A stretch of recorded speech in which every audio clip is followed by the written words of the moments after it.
بالداخل بمخيمات اللاجئين الصحراويين، هذا بمشاركة أزيد من 2000 مندوب وعدد هام من الوفود الأجنبية، والجزائر ممثلة بوزير المجاهدين الطيب زيتوني. المزيد مع فاطمة الزهراء بن فرج الله. افتتاح فعالية المؤتمر الرابع عشر لجبهة البوليزاريو بالداخلة بمخيمات اللاجئين الصحراويين تميزت بالمصادقة على رئاسة جديدة للمؤتمر منبثقة عن اللجنة التحضيرية الوطنية. وقد ركز التقرير الأدبي الذي قدمه رئيس الصحراوي والأمين العام لجبهة البوليزاريو محمد عبد العزيز على أهم المستجدات القضية الصحراوية.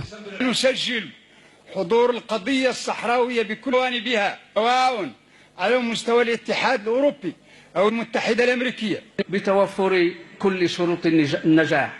ثانيا، الاستفادة من كل الآراء والتقييمات والمقترحات بخصوص عامة مجالات الفعل الوطني. ثالثا، صياغة كل حصائل النقاش والبحث في متن الوثائق والمشاريع المقدمة للمؤتمر. وسط حضور كبير للوفود الأجنبية وتغطية واسعة لوسائل الإعلام، عبر المتدخلون عن مساندة الشعب الصحراوي، فيما قرأ وزير المجاهدين الطيب زيتوني رسالة فخامة رئيس الجمهورية السيد عبد العزيز بوتفليقة إلى المؤتمرين، الذي أشاد بالمكاسب المحققة في القضية الصحراوية. نحن هنا لحضور فعاليات هذا المؤتمر، والاتحاد الإفريقي له موقف ثابت لتصفية الاستعمار من آخر مستعمرة في إفريقيا. On voit en 4 ans toutes les étapes qui ont été marquées sur le plan international, en Amérique latine, en Afrique, en Asie, en Europe aujourd'hui encore récemment avec la Cour de justice européenne qui vient de prendre une excellente position par rapport à ce qu'est le Front Polisario. D'une part, personnalité juridique internationale de 1, que le Sahara occidental n'appartient pas au Maroc, c'est clarifié. حقوق الإنسان وملف المعتقلين السياسيين من الملفات الأساسية التي يجب الاشتغال عليها. إذا نحن هنا جينا لنساهم مع إخواننا المؤتمرين لوضع هذه الاستراتيجية.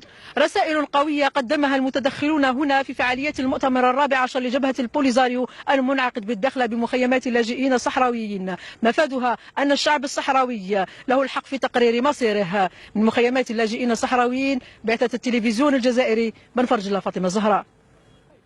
هذا وألقى وزير المجاهدين الطيب زيتوني كلمة باسم الجزائر أكد فيها تمسكها الراسخ باحترام مبدأ حق الشعوب في تقرير مصيرها ودعم التطبيق التام لعقيدة الأمم المتحدة وتشجيع الحوار بين طرفي النزاع. وأما الجزائر فإنها ستبذل كل ما في وسعها لمد يد العون والدعم للأمين العام للأمم المتحدة السيد بان كيمون ولمبعوثه الخاص السفير كريستوفر روس في نهوضهما بجهودهما الهادفة إلى تشجيع الحوار المباشر بين طرف النزاع.